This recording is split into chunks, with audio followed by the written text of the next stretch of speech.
All right, we are back here live on Radio Road, day number 5.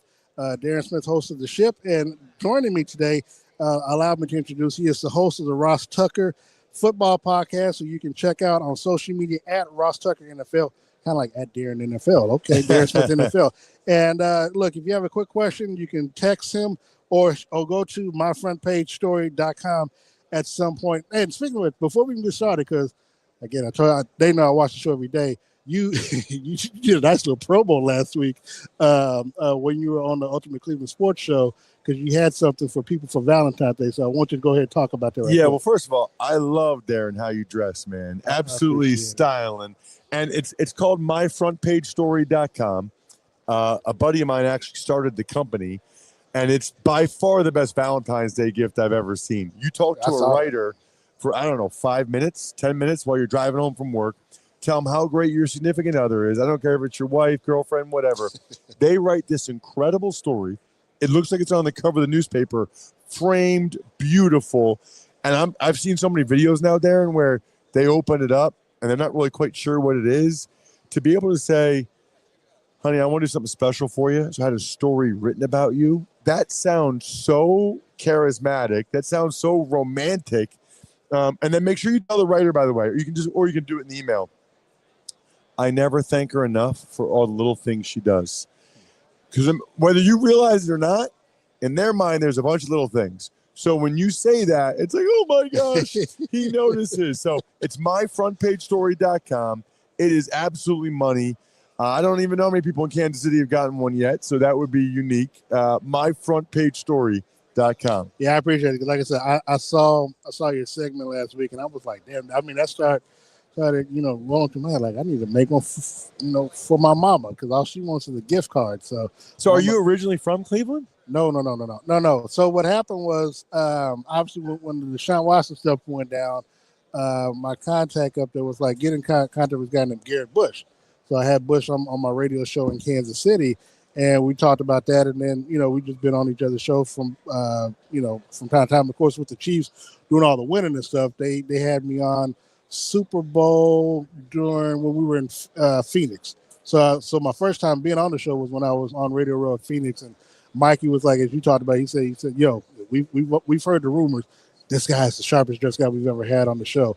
Had me on. I just got to doing something with Gracie Hunt, and next they had me on, and I think Jay and everybody was just like, my God, what's this guy got on? And so, and just been on ever since. Awesome. They have me on when Chiefs come to town. Actually, I came into the studio when Kansas City traveled to take on the Browns not this season, but of course season before. So I was in the studio and stuff, and they actually treated me to a nice barbecue thing at the Sweetport Wilson's out there. So okay, nice. They gave me the red carpet treatment when I came out there. I love it. Yeah. So look, man, let's get started with this because I want to ask your initial thoughts on the Super Bowl matchup. It's funny, my pastor called me this morning. Whoa. And was asking me my thoughts and asked me what I thought was going on. I said Seattle. And he was like, everybody's talking about Seattle. He said, I'm going to have to put my money on the underdogs. I'm like, Bishop, people can't know that you care about Bishop. I don't care how old you are. I know you're about 80 something, but that, still. So I'm curious your thoughts on this matchup because I'm sure at the beginning of the season you did not think it was going to be the Patriots and the Seahawks. No, nobody did. Nobody did. And if they're saying they did, they're lying. It's funny because like most people, I think the Seahawks are going to win the game. I think they're the better team. I think look. If they played 10 times, I think Seattle wins 7 or 8. So, of course, I'm going to pick Seattle to win. The flip side of that, though, is I like the Patriots and the points. So, make sure you tell your pastor to get the points. Don't go on the money line as it relates to it. Because I think it's going to be a lower scoring game. Both defenses playing really well. I think it's going to be like 20-17. And so, right last I checked, at least the Patriots are getting 4.5 points. Yeah. I like that. Their defense is playing awesome, and Drake May hasn't even played that great. And they're still winning. That was the key. That's what I told my pastor was that for me, if I go by the eye test, what I've seen in the playoffs from him at least, I can't lean in that direction. Now, granted, they found a way to beat these teams, but that was based on the defense and, of course, the quarterback on the other team not really helping either. Helping themselves because, to be honest, I thought with that defense, Houston probably should have been. I think if Houston could have got past the Patriots, I didn't see them being stopped. But, you can't have back-to-back horrible games like C.J. Stroud did, no matter how great you – like, all he had to do was just not turn the ball over, and he couldn't do that. And I thought the winner of the Jags-Bills was going to go to the Super Bowl. I thought the Jags had been playing like the best team, but the Bills had the best player.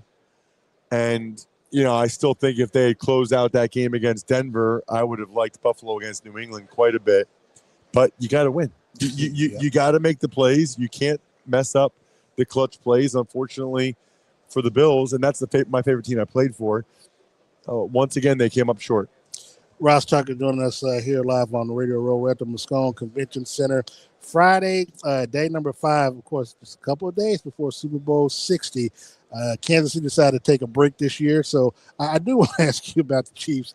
What did you see from them this year to say that they essentially ran out of gas this time around? Yeah, well, let me first say this. Calling the Eagles preseason games on TV and doing stuff for that team, the sustained success that the Chiefs have had during this run is unbelievably impressive. Yeah. It is hard. I mean, the Eagles, their center was hurt. Their left guard was hurt. They lost their right tackle. And they weren't even that beat up. It wasn't even like they had that many injuries. But it just wears on you. It's just tough. People are all gunning for you. People are trying to take away what you do best. So it really just makes what the Chiefs have done all the more impressive. And I do think that they kind of ran out of gas. And I think that they probably need to adapt a little bit schematically.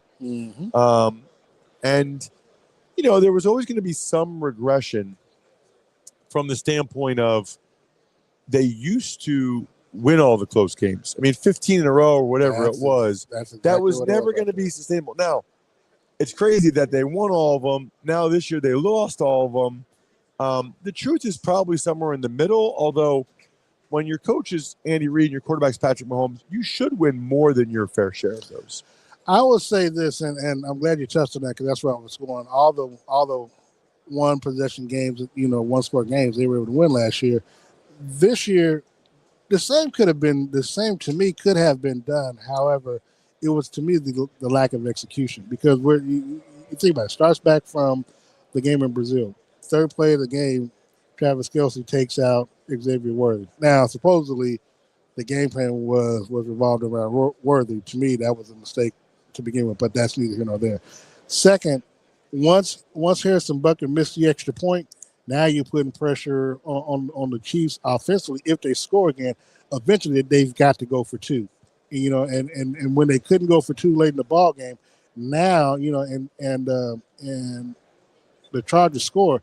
Now it becomes a 2-possession type game where they can go tit for tat and maybe put themselves in position to kick a field goal, to walk off, or to go into overtime, something like that.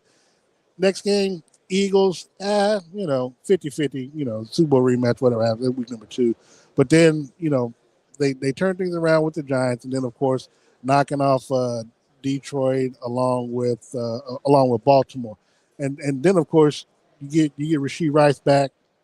You start looking like a halfway decent team where you're running the football. Granted, it is the Washington Commanders, and it's also against the Las Vegas Raiders.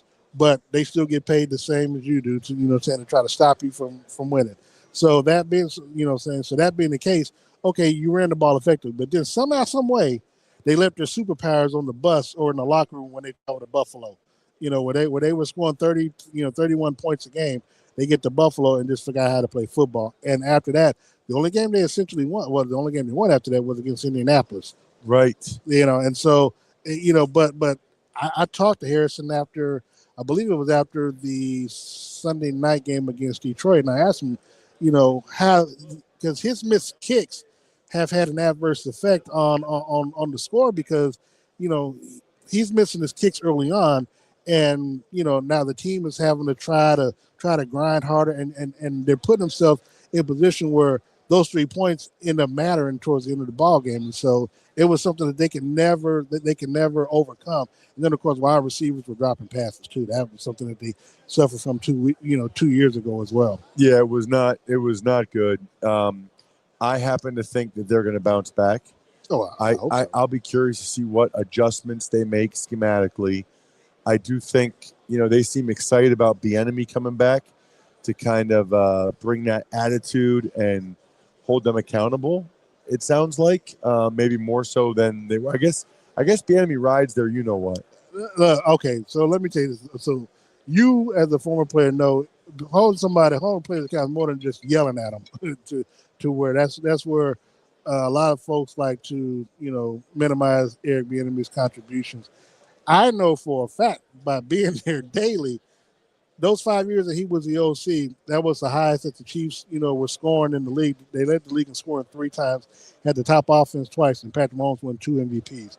When he left, Patrick Mahomes had been the most accomplished quarterback, but he had not been the best quarterback.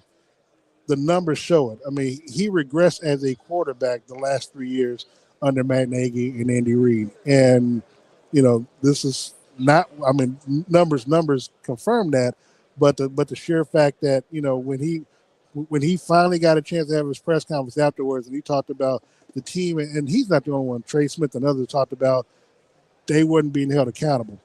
Yeah, they weren't being held accountable. So just your thoughts on what you think Bieniemy brings back besides the accountability factor. An attitude, I think a physicality, which is weird to say from a running back. But I think he brings a former running back, I should say, or from a coach. But I think he brings those things. I mean, it feels like that was kind of in the works for weeks to try to bring Bieniemy back.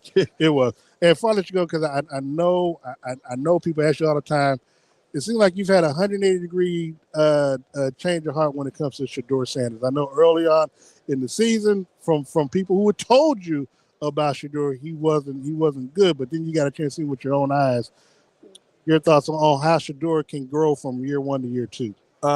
Well, I think what's interesting about Shedeur is nobody seems to be able to just have a reasonable take. It's like you got to go so hard one way or the other. I just don't think that's where he's at. I think he was a heck of a 5th-round pick. I think he has a chance to be a solid starting quarterback in the NFL. I think he showed some flashes of that, but I also don't think he cemented that. And we'll see what happens when he gets in with a different OC and a different offense. Ross, appreciate your time. Make sure you follow him. He is the host of the Ross Tucker Football Podcast, and check him out on social media at Ross Tucker NFL. Thank you so much for your time. Darren, my pleasure. Great to meet you, man. Thank you. I'll see you in Los Angeles. All right. All right. We'll be back after this timeout.